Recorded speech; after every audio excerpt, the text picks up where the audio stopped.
ఎర్రగొండపాలెం ప్రజలకు మండుటి ఎండను సైతం లెక్క చేయకుండా, ఎండ ఎంతుందో చూస్తున్నారన్నా, ఎండ వాచిపోతుంది.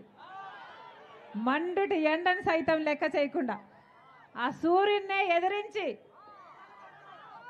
ఈరోజు రాజశేఖర రెడ్డి బిడ్డ వస్తుంది అని, చూడాలి అని, వినాలి అని మీ పనులు మానేసుకొని నా కోసం మీరు వచ్చారు. ప్రతి అన్నకు, ప్రతి తమ్ముడికి, ప్రతి అయ్యకు, ప్రతి అక్కకు, ప్రతి చెల్లికి, ప్రతి అమ్మకు మీ రాజశేఖర రెడ్డి బిడ్డ మీ వైఎస్ షర్మిలారెడ్డి శిరస్సు వంచి చేతులు జోడించి మనస్ఫూర్తిగా నమస్కరించుకుంటోంది. ఎలా ఉన్నాడన్నా మీ ఎమ్మెల్యే?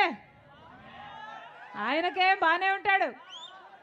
మీ చేత ఓట్లు వేయించుకున్నాడు కదా, గెలిచాడు కదా, ఇంకే పని అయిపోయింది కదా. బ్రహ్మాండంగా కబ్జాలు చేస్తాడట, బ్రహ్మాండంగా అవినీతి చేస్తాడట, అన్ని కాంట్రాక్ట్లు ఈయనవేనట, లేకపోతే ఈయన బినామీలే అట. ఈయన మంచోడైతే ఈ క్యాండిడేట్ని ఇక్కడి నుంచి తీసి ఇంకో చోట ఎందుకు వేస్తారన్నా? మామూలుగా మన ఇంట్లో చెత్త ఉంటే ఏం చేస్తాం? చెత్త తీసి అవతలేస్తాం. ఇప్పుడు ఇక్కడ ఎమ్మెల్యేని ఏం చేశారు? ఈ చెత్తను తీసి ఇంకో చోట వేశారు. అంటే ఈయన చెత్త అని వీళ్ళే ఒప్పుకుంటున్నట్టు కదా. మరి ఎందుకన్నా ఇలాంటి చెత్తకు ఓట్లేశారు? ఏం చేశారు మీకోసం?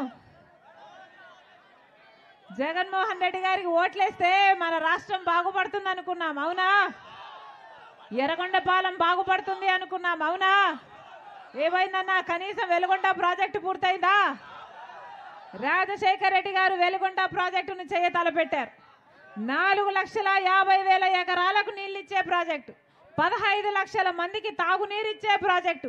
రాజశేఖర రెడ్డి గారు ఆ ప్రాజెక్టును 60% పనులు రాజశేఖర రెడ్డి గారే పూర్తి చేసి వెళ్ళిపోయారు. మన దురదృష్టం వెళ్ళిపోయాడు. రాజశేఖర రెడ్డి గారు బ్రతుకుంటే ఆ ప్రాజెక్టు ఎప్పుడో పూర్తయిపోయేది. తర్వాత చంద్రబాబు గారు ముఖ్యమంత్రి అయ్యారు. జగన్మోహన్ రెడ్డి గారు అప్పుడు ప్రతిపక్ష నాయకుడిగా ఉండి సిగ్గు లేదా చంద్రబాబు గారు ఎందుకు పూర్తి చేయలేకపోతున్నారు వెలుగొండ ప్రాజెక్టును? రాజశేఖర రెడ్డి గారు 60% పూర్తి చేశాడు కదా అని తిట్టిపోశాడు. జగన్మోహన్ రెడ్డి గారు ఇలాగే మైకు పెట్టుకొని నన్ను ముఖ్యమంత్రిని చేయండి, మమ్మల్ని ఆశీర్వదించండి, మేము గెలిచిన 6 నెలల్లో వెలుగొండ ప్రాజెక్టును పూర్తి చేస్తామన్నాడు జగన్మోహన్ రెడ్డి గారు. పూర్తయిందన్నా? జగన్మోహన్ రెడ్డి గారు ముఖ్యమంత్రి ఎన్ని నెలలైంది? ఎన్ని సంవత్సరాలైంది? 5 సంవత్సరాలైంది. పూర్తయిందా? ఈ ఎర్రగొండపాలెంకే 1,50,000 ఎకరాలకు నీళ్ళిచ్చే ప్రాజెక్టు, 2 లక్షల మందికి తాగునీరిచ్చే ప్రాజెక్టు. మరి జగన్మోహన్ రెడ్డి గారు నిజంగానే రాజశేఖర రెడ్డి గారి ఆశయాలు నిలబెట్టేవాడైతే మరి 6 నెలల్లో పూర్తి చేస్తానన్న ప్రాజెక్టు 5 సంవత్సరాలైనా ఈ రోజు వరకు ఎందుకు పూర్తి చేయలేదన్నా? మళ్ళీ వాళ్ళ ఓట్లేయాలనా? మళ్ళీ అలాంటి వాళ్ళని గెలిపించాలనా? 6 నెలల్లో పూర్తి చేస్తారన్నాడన్నా వెలుగొండ ప్రాజెక్టు. కనీసం ఈరోజు మంచినీళ్ళున్నాయా? రోడ్లున్నాయా? బిడ్డలకు ఉద్యోగాలున్నాయా?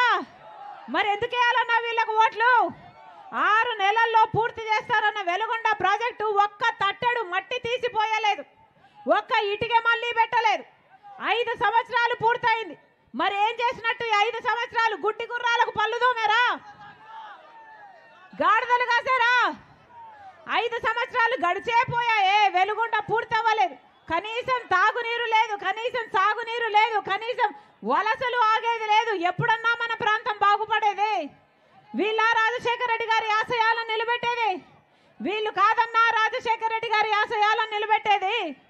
రాజశేఖర రెడ్డి గారు రైతుని ఎట్లా చూసుకున్నాడన్నా? రైతుని ఎత్తిన పెట్టుకోలేదా రాజశేఖర రెడ్డి గారు? రుణమాఫీ చేయలేదా రాజశేఖర రెడ్డి గారు? డ్రిప్పులు మీద సబ్సిడీ ఇవ్వలేదా రాజశేఖర రెడ్డి గారు? విత్తనాల మీద సబ్సిడీ ఇవ్వలేదా రాజశేఖర రెడ్డి గారు? యంత్రాల మీద సబ్సిడీ ఇవ్వలేదా రాజశేఖర రెడ్డి గారు? పంట నష్టపోతే పంట నష్టపరిహారం ఇవ్వలేదా రాజశేఖర రెడ్డి గారు? మరి జగన్మోహన్ రెడ్డి గారు ఆయన సొంత కొడుకే. మరి ఆయన ఆశయాలను నిలబెట్టాల్సిన జగన్మోహన్ రెడ్డి గారు ఏం చేశారు? మద్దతు ధర ఉందా ఇప్పుడు రైతుకు? డ్రిప్ వేసుకుందామంటే సబ్సిడీ ఉందా రైతుకు? పంట నష్టపోతే పంట నష్టపరిహారం ఉందా ఇప్పుడు రైతుకు? ఏం చెప్పాడు? ఇలాగే 5 సంవత్సరాల కింద మైకు పట్టుకొని జగన్మోహన్ రెడ్డి గారు చెప్పిన మాట, నేను 3,000 కోట్లతో ఒక ధర స్థిరీకరణ నిధి ఏర్పాటు చేస్తాను. ప్రతి సంవత్సరము రైతన్న వాడు నష్టానికి అమ్ముకునే అవసరమే లేకుండా మంచి మద్దతు ధర ఇస్తానని అన్నాడే జగన్మోహన్ రెడ్డి గారు. ఒక్క సంవత్సరమైనా రైతుల కోసం 3,000 కోట్లు పక్కన పెట్టాడన్నా జగన్మోహన్ రెడ్డి గారు? ఒక్క సంవత్సరమైనా మద్దతు ధర వచ్చిందా? ఇలాగే మైకు పెట్టుకొని చెప్పాడు జగన్మోహన్ రెడ్డి గారు, నేను 4,000 కోట్లతో పంట నష్టపోతే ఒక నిధి ఏర్పాటు చేస్తాను. రైతన్నవాడు పంట నష్టపోకుండా ప్రతి సంవత్సరము 4,000 కోట్లు పక్కన పెడతానన్నాడు. పెట్టాడానా? ఒక్క సంవత్సరమైనా 4,000 కోట్లు పంట నష్టపోతే పక్కన పెట్టాడా? మరి వీళ్ళ రాజశేఖర రెడ్డి గారి వారసులు? వీళ్ళు కాదన్నా రాజశేఖర రెడ్డి గారి వారసులు. రాజశేఖర రెడ్డి గారు బిడ్డలను ఎలా చూసుకున్నాడు? ఫీజు రీయింబర్స్మెంట్ ఇచ్చాడు, ఉద్యోగాలు ఇచ్చాడు. మరి ఇప్పుడు జగన్మోహన్ రెడ్డి గారి హయాంలో కనీసం బిడ్డలకు ఉద్యోగాలు వస్తున్నాయా? కనీసం బిడ్డలకు ఉద్యోగాలు వస్తున్నాయా? ఏం చెప్పాడు జగన్మోహన్ రెడ్డి గారు? సంక్రాంతి వచ్చినప్పుడల్లా జాబ్ క్యాలెండర్ వస్తుంది అన్నాడే. వచ్చిందా అన్నా? సంక్రాంతి వచ్చినప్పుడల్లా జాబ్ క్యాలెండర్ వచ్చిందా? ఏమా ఇంతమంది బిడ్డలు ఉన్నారు, సంక్రాంతి వస్తున్నాయి పోతున్నాయి, జాబ్ క్యాలెండర్ వచ్చిందా? సంక్రాంతి వచ్చింది,